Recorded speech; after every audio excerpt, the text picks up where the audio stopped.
Welcome back to another episode of the Vegan Girl Diaries. We are officially on episode number 6, which is really exciting. And I thought that I would touch on a part of my lifestyle that has helped me so much with my poor relationship with food. So for as long as I can remember, I'm going to get a little vulnerable today. I've always had issues when it has come to my eating habits. I would look to my food as comfort. I would binge a lot, especially when I was in college, and I had a lot of issues with disordered eating. And I would undereat, overeat. Hey, Cinnamon! I would over-exercise. I struggled with binging, just horrible body image issues, I basically since I was like 13, but it got progressively worse when I was in college, and I went to 3 different colleges, and that's a long story, but I remember weighing the lowest that I ever did, and I didn't even eat healthy. I would exercise on a nightly basis, and I would just run for a really long time on the treadmill, and the whole time when I was working out, running, I would just think about losing weight. I would just think about my body image. And I was 20 years old. This was 6 years ago. And I would just think about going to Vegas for my 21st birthday and fitting into like a super tight dress. Like that was my number one goal, true story. And that's all I thought about when I was just mindlessly running on a treadmill. And I was also long distance from my then boyfriend, now fiance, whose birthday is today. Happy birthday, babe. But anyway, that did contribute a lot to emotionally eating. And I recently now moved across a city or two, and I came across when I was moving like my food log from years ago, and it was a huge eye-opening find. Like it was a very emotional experience, and I found it because I was looking through it, and I remember looking at I would write down every single thing that I ate in a day, and I would count my calories of every single food, and it would always total to 1,000 or under 1,200 calories. So that was starvation. I was starving myself. And then I remember I would run on the treadmill every single day and do Pilates and little free weights in my room. And I remember coming across one specific entry in that food log, and it was me logging my weight. And that day alone, I had eaten a veggie dog, a string cheese, and half a burrito. And that was kind of what it was like, a basic day in the life of a food log for Lauren. And I remember calling myself names in that little log, and I was talking about how I needed to do so much better, and I was super down on myself, and calling myself names, it broke my heart when I was looking at this, because that was a time in my life where I should have been having the most fun. I was in college. I should have been loving myself, enjoying my college experience, not beating myself up for simply eating, for survival. So that's a little bit of a very small piece of background on one tiny little piece of body image issues that I have dealt with in the past. But I think it's important to talk about because a lot of people deal with that nowadays, especially, and I'm sure that a lot of people can relate.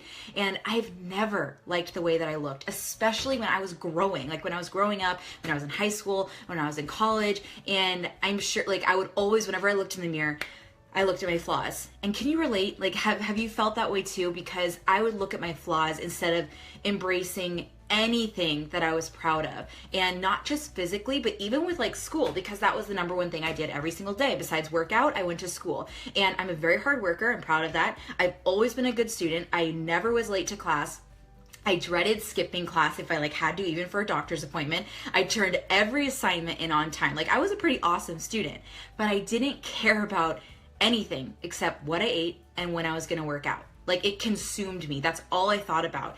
And this is something that I haven't really shared, because that is how I determined my self-worth. And I feel so many women also deal with this issue because it's a struggle. All I thought about was when my next meal was. All I thought about was how many calories that was.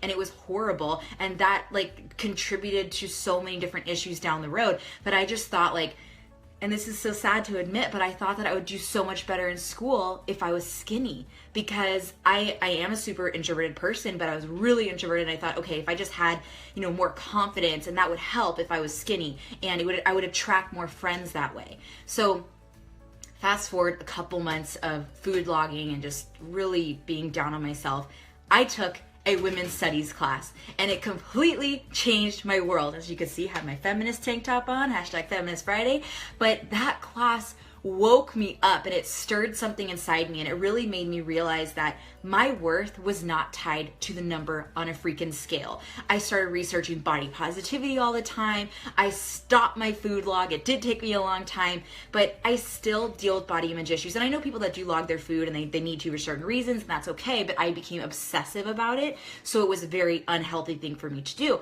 But I just became obsessed with body image issues, and I've been doing so much research, and that's why I'm huge about women empowerment, because I've been there. And I feel like everyone has body image issues in some way, because that's the way our society is, and it's kind of sad, and social media can have an adverse effect of empowerment.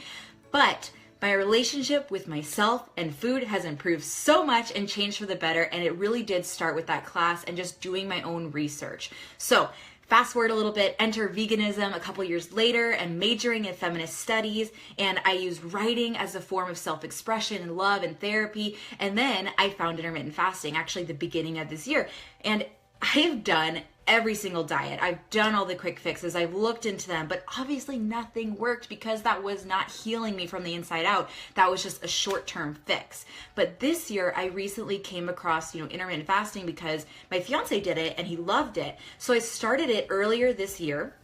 I've been doing it about, I would say off and on for like 6 months, but I was pretty solid with it, and it fit into my meal plan, and I did a lot of research on it. I do follow a meal plan, and I'm still doing it for several reasons. But before diving into that, because there's just a ton of types of fasting, so I kind of wanted to educate you a little bit on that. But do your research, because I personally do the 16-hour fasting window, which I think is the most popular one, which means I do not eat or drink anything besides water from 8 p.m. to noon the next day. So that is 16 hours of not eating, and then 8 hours of eating during a certain time period during the day. I do recommend this one for beginners. I have Googled and found tons and tons of benefits for this. Like, I literally was just looking it up, but there's a ton of different research out there, and I'm not a doctor, I'm not an expert on this, so I would just research it on your own and just honestly do it yourself and see how it helps you personally, what you see from it. I just think it's better if you try it yourself and kind of get your own experience and kind of just feel how your body feels. But like anything, it does take time to adjust, like any lifestyle change. So I would make sure you do it for like a solid 3 months. I do help my clients with this too, because I think intermittent fasting is really the way to go. But like anything, you really want to take time to adjust to it, and you want to be able to determine if it's helping you reach whatever goals that you want to accomplish in your fitness and your health goals. But for me, it has really, really helped me with my relationship with food, and that's how it ties into body image, because I used to snack all the time, and I did not realize like how much I was eating, and I just constantly felt hungry. So if you're constantly like a snacker, you kind of just like graze throughout the day, but you're still not satisfied, this could be something to look into. I have never been one to like work out or eat before I work out. So this actually, I always exercise on an empty stomach, because I kind of feel sick if I eat before I work out. That might depend on you. But anyway, this helped me really stick to that. My fasted workouts, it actually made me want to work out before I ate. So it helped me be more committed. But basically what I have in the morning is my pre-workout, and then I will get my workout in. And then I'll log my workout with my community of amazing women for accountability. And then at noon, that's when I break my fast. So I break my fast with my superfood smoothie, which is a meal in itself, and then lunch, or quote lunch. So I'll have 2 meals at once. And trust me, it is not gorging. I am super hungry at that point, and I am much more satisfied if I eat 2 meals at once after I fasted than if I have like an apple and a little handful of nuts at a different point during the day, which used to be me. Like, that's an example of one of the snacks that I would have. But my meals are closer together, and I'm not constantly thinking about like when my next meal is. So basically, it has helped me with appetite control more than anything. And if you do have a bad relationship with food, I do recommend this. And I get asked often, like, how do you do this as a vegan? And it's the same that as if you were an omnivore. You just start eating at noon or whatever window you want to use, and then I stop at 8.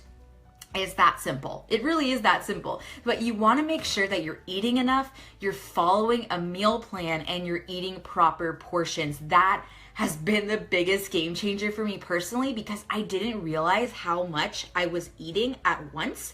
But now eating is so much more satisfying. This prevents me from also snacking late at night, which is what I always used to do. And my digestion has also improved so much. I would definitely do your research on that because it's amazing. And I get asked about like how the transition is, especially if you like breakfast, but it could be a bit tough. Like if you are a breakfast person or if you like to eat before you work out, but you could always work out in the evening or a different time of day. But I'm not. I don't like breakfast. It wasn't too hard for me, honestly. You could still have black coffee in the morning, pre-workout. So you could definitely crush your workout. I think I work out way harder fasted than if I'm like, I feel like kind of bogged down from food. So I like working out without food. But it's just like any lifestyle change. Your body does adapt relatively fast. I would say the first week was the hardest, but then it totally just became normal and I don't eat till noon and now I'm about to eat and I feel really great. But if you're looking to, change up your routine or you have questions about veganism, portion control, the superfoods that I consume every day, I am an email or message away. So I hope this was helpful and answered some of your questions about intermittent fasting. You kind of got some background about me and body image and how this has helped me conquer my food issues a little bit. Please do give this a thumbs up, subscribe if you are watching this on YouTube, and maybe share with a friend if they're looking into intermittent fasting or veganism or both. But I will see you all I'll see you all next time on the Vegan Girl Diaries.